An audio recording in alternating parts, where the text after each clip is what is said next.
नमस्कार दोस्तों, स्वागत है मेरे भाई आपका अपना चैनल बिजी कुछ में। दोस्तों हम आपके लेकर आ चुके हैं बायोलॉजी का सेट 7 जो कि बहुत इंपॉर्टेंट होने वाला है आपके ग्रुप डी एग्जाम के लिए। तो चलिए दोस्तों आज की इस क्लास को यहीं से स्टार्ट करते हैं। आज का पहला क्वेश्चन होने वाला है, कौन सा अंग शरीर में ऊर्जा प्रदान करता है, यानी कि शरीर में ऊर्जा को बनाने का कार्य करता है, ऊर्जा को ढकेलने का शरीर में कार्य कौन करता है मेरे भाई।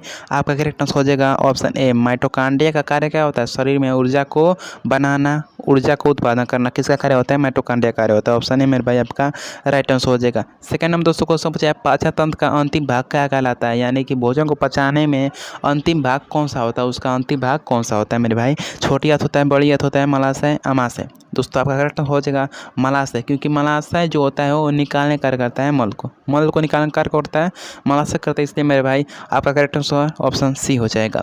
थर्ड में दोस्तों क्वेश्चन पूछा है, मनुष्य में सबसे बड़ी ग्रंथि कौन सी है। दोस्तों मनुष्य में सबसे बड़ी ग्रंथि कौन सी होती है, थायराइड होती है, पेंक्रियास होती है, यकृत या फिर हाइपोथैलेमस होता है। दोस्तों मनुष्य में सबसे बड़ी ग्रंथि पाई जाती है आपकी यकृत, जिसे लीवर भी कहा जाता है। लीवर दोस्तों मनुष्य की सबसे बड़ी ग्रंथि होती है। ऑप्शन सी मेरे भाई आपका करेक्ट आंसर हो जाएगा। चौथा में दोस्तों क्वेश्चन पूछा है, डेंगू किससे फैलता है। डेंगू किससे फैलता है, मच्छर से फैलता है, लेकिन मच्छर में भी उसका नाम होता है मादा एडिज मच्छर। ऑप्शन ए मेरे भाई आपका राइट आंसर हो जाएगा। ये जो मादा होती है बहुत चलती हैं, यहाँ पे नर जो होता है वो चुपचाप रहता है, लेकिन मादा ही जो है यह डेंगू फैलाती है। तो ऑप्शन ए दोस्तों आपका करेक्ट हो जाएगा। पाँचवा दोस्तों क्वेश्चन पूछा है, कौन सा हार्मोन रक्त में शर्करा की मात्रा को कम करता है। शर्करा का मतलब होता है चीनी, मीठा, ये सब क्या होता है, शर्करा होता है।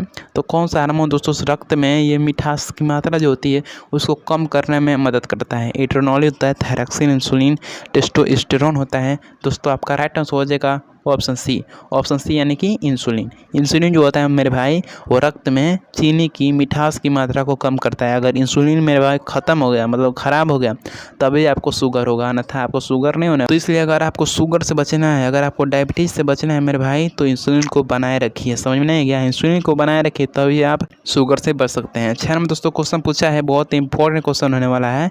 त्वचा किस प्रकार का अंग है। दोस्तों त्वचा जो है किस प्रकार के अंग में आता है, आपका करेक्ट आंसर क्या होना चाहिए मेरे भाई। अंतःस्रावी में आता है, उत्सर्जी, श्वसन, निषेचन में आता है मेरे भाई, ये आता है उत्सर्जी में। किस में आता है, उत्सर्जी में। उत्सर्जी का मतलब होता है जो कुछ न कुछ निकालता है, कुछ न कुछ निकालता है। तो दोस्तों जो त्वचा होता है वो पसीने निकालने का कार्य करता है, तो उत्सर्जी हो जाएगा आपका त्वचा। सातवां दोस्तों को सब पूछा है, मनुष्य के शरीर में पाचन की क्रिया की शुरुआत कहाँ से होती है। दोस्तों मनुष्य के शरीर में पाचन क्रिया का शुरुआत कहाँ से हो जाता है, मुँह से होता है, छोटी आंत से, अमाशय से, बड़ी आंत से होता है। दोस्तों मनुष्य के शरीर में पाचन क्रिया की शुरुआत जो होती है आपके मुँह से होती है। मुँह में आदमी खाता है और कहाँ से निकलता है, मलाशय से निकलता है। तो मनुष्य के शरीर में पाचन क्रिया की शुरुआत मुँह से होती है। समझ नहीं गया। आठवां में दोस्तों क्वेश्चन पूछा है, रक्त का तरल भाग क्या कहलाता है। तरल का मतलब होता है जैसे गोबर, पानी वाला। तो रक्त का दोस्तों तरल भाग क्या कहलाता है मेरे भाई, प्लाज्मा कहलाता है। प्लाज्मा ऑप्शन है मेरे भाई आपका राइट आंसर होगा। प्लाज्मा कैसे होता है, मान लीजिए गोबर है, उसमें पानी डाल देंगे वो भी लहरेगा ऐसे। तो रक्त का दोस्तों तरल भाग आपका प्लाज्मा कहलाता है। ऑप्शन है मेरे भाई राइट आंसर हो जाएगा। 9 में दोस्तों क्वेश्चन पूछा, HIV वायरस किस पर हमला करता है। जो HIV वायरस होता है मेरे भाई वो आपके WBC पर हमला करता है। ऑप्शन सी जो है आपका राइट आंसर हो जाएगा। WBC पर हमला कौन करता है, HIV वायरस करता है।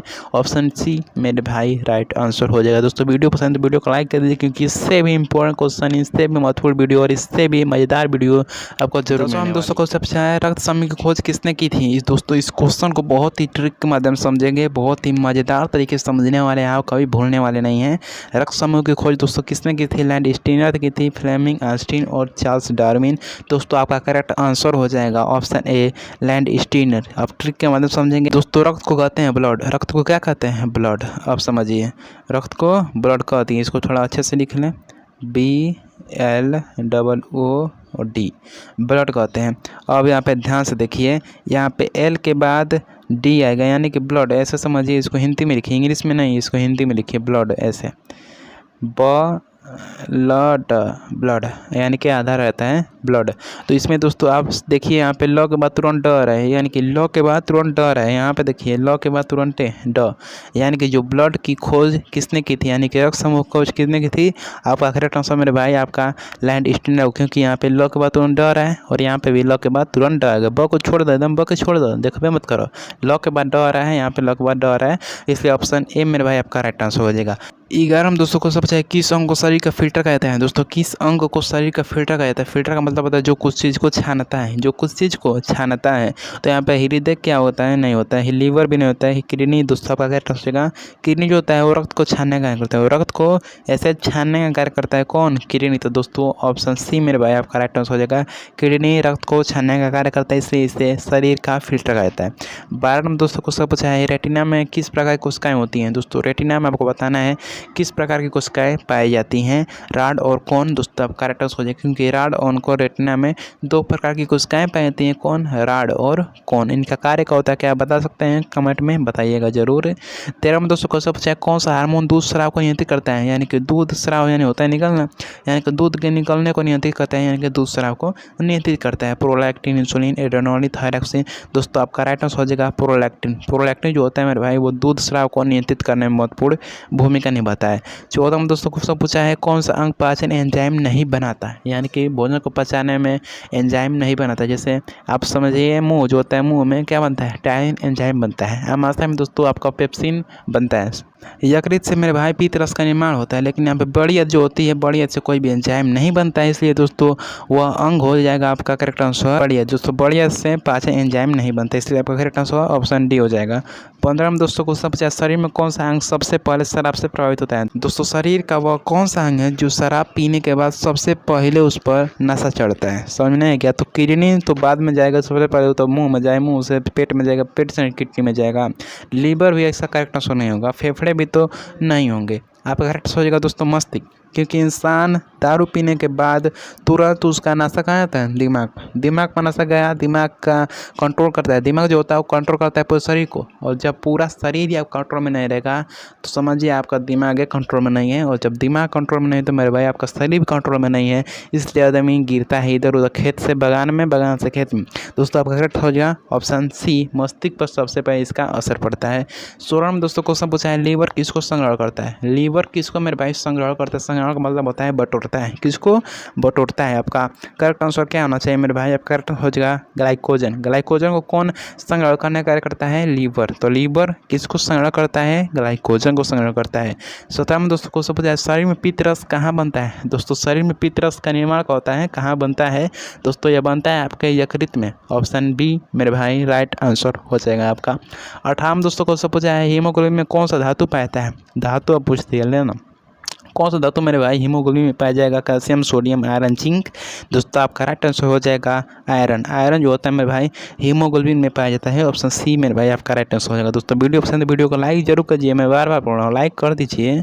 और इसमें दोस्तों को सब चाहे दृष्टि दोष जिसे मायोपिया भी कहता है, किसे कहते हैं आपको बताना है, किसे कहते हैं। दूर की वस्तु न दिखना को, पास की वस्तु न दिखना को, दोनों न दिखना, या फिर रंग न दिखना, यानी कि रंग न दिखना, यानी कि रंगों को पहचानने में आपको दिक्कत हो रही है।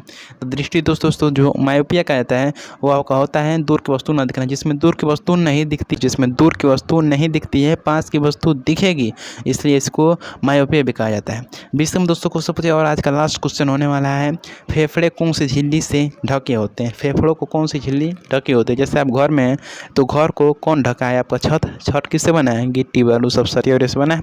तो फेफड़े में दोस्तों कौन सी झिल्ली, फेफड़े को कौन सी दोस्तों झिल्ली ढकी होती है, पेरिकॉर्डियम, पेरिटोनियम, प्लूरा, मेनिंजिस। दोस्तों करेक्ट हो जाएगा प्लूरा तो दोस्तों फेफड़े ढके होते हैं। तो दोस्तों आपका राइट आंसर ऑप्शन सी हो जाएगा मेरे भाई। दोस्तों ये थे आज के महत्वपूर्ण प्रश्न बायोलॉजी का। अगर वीडियो पसंद वीडियो को लाइक जरूर कीजिए। मिलते हैं आपसे नेक्स्ट वीडियो में महत्वपूर्ण वीडियो के साथ, तब तक के लिए जय हिंद और वीडियो को लाइक जरूर कीजिए।